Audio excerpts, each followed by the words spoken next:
तो घर में अभी भी सीरियल देख रहे होंगे, मोबाइल चला रहे होंगे, है ना, ऐसे मोबाइल स्क्रॉल करके मजा ले रहे होंगे। तो उनकी संगत का स्तर अलग है। यहाँ पर भी हमारी उम्र के बहुत सारे लोग बैठे हैं, इनकी संगत का स्तर अलग है। आपकी संगत से आप क्या सीख रहे हो? क्या सीख रहे हैं? कुछ सद्गुण सीख रहे हैं, अपने मन को शांत रखना सीख रहे हैं, अच्छी बातें सीख रहे हैं कि हम समाज में एक मूल्यवान व्यक्ति, अपना महत्व समझ रहे हैं। यहाँ पर तो हम अपना महत्व समझते हुए अपने समाज में कुछ अपना भूमिका निभा रहे हैं, यही हमारा काम। तो हमारी संगत में कैसे लोग आ रहे हैं आज कल परसों, जो इस भावधारा के साथ जुड़ रहे हैं। और जब यही सोचो कि ऐसी संगत का दायरा विस्तार बढ़ते बढ़ते बढ़ते बढ़ते हमारा समाज कैसा हो जाएगा, अच्छा होगा। तो ये जो विस्तार हम सबका हो रहा है, हम चूंकि एक मैच्योर स्टेज पे हो गए हैं, परिपक्व हो गए हैं, विवाहित हैं, समाज को, परिवार को समझते जानते हैं, लेकिन वो जो अबोध बालक हैं वो अभी परिवार की, समाज की वैसी स्थिति को नहीं जान रहे, समझ रहे हैं। लेकिन अवचेतन मन में उनके बहुत सारे ऐसे विचार ग्रहण होते जा रहे हैं जिनकी वजह से वो बहुत सारी गतिविधियों ऐसी कर जा रहे हैं जो ना उनके खुद के जीवन के लिए अच्छी है, ना उनके समाज के लिए अच्छी है। तो उनके जीवन को बेहतर करने के बस एक ही चीज जरूरी है। जैसे वृक्ष पेड़ लगाते हैं, पौधा रोपण करने के बाद क्या करना पड़ता है? पौधा रोप दिया, मिट्टी डाल दी, अब उसके बाद पानी डालना पड़ेगा और खाद, और बचाना भी पड़ेगा ना थोड़ा सा।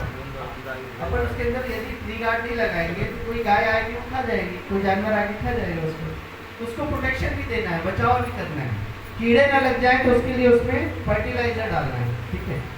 तो ऐसे कीड़े, ऐसे अवरोध जो समाज में हैं, उनसे अपने बच्चों को बचाना है। तो उनकी संगत बदलेगी, संगत जब अच्छी होगी तो उनके कैसे आएंगी? संस्कार आएंगे।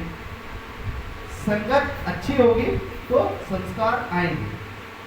इसीलिए हम सबका जो प्रयास है वो संगत बदलने पर प्रयास है, किसी एक बच्चे को सिखाने की एफर्ट नहीं है।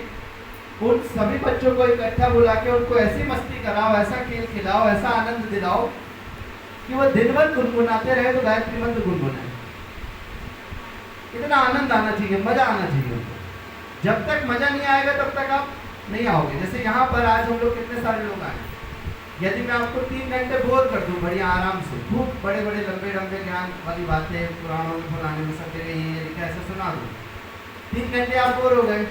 अब अगली बार आप आने से पहले सोचोगे, अरे यार बस जाएंगे ना, पिछली बार उधर आओ 3 घंटे से 4 घंटे, आप हमसे नहीं बोलोगे, लेकिन हमें आपकी व्यथा पता है। व्यक्ति जीवन में वही काम करता है जिसमें उसको आनंद आता है, वही काम रिपीट करता है। आपको गुरु की सेवा में आनंद आ रहा है इसलिए आप कर रहे हो, सेवा में रहते रहते आप हर चीजें सीख रहे हो, कर रहे हो, मजा ले रहे हो, मन में कोई दुविधा नहीं है। तो वो आनंद ही हम जो ले रहे हैं वही आनंद हमें बच्चों तक पहुंचाना है। तो उसकी क्या रीति और रीति होगी, क्या उसकी प्रक्रिया होगी, कौन कौन सी उसकी सामग्रियाँ होगी, जिससे हम लोग, जैसे आज ये सामग्री है तो हम आपको बोल पा रहे हैं, आप प्रॉपर सुन पा रहे हो। पंखा चल रहा है तो पंखे से हवा ले रहे हैं, नहीं तो अभी पंखे हिलाते रहते, हमारी बातों में ध्यान नहीं होता। तो ये जो ऐसे साधन है हमारे पास, छोटे छोटे साधन हैं, ये साधन सुविधाएं ऐसी क्या क्या होंगी जिनसे हम बच्चों को आनंद दिला सकें, उनको ध्यान से उस काम में करने की तरफ आगे बढ़ा सकें, उन सारे विषयों पर हम सब बात करेंगे। तो इस वाले सत्र को मैं यहीं पर समाप्त करूँगा, रोकूंगा। आखिरी में फिर से मैं मिलूंगा, उस समय मैं आपको कुछ चीज़ें करके और बता के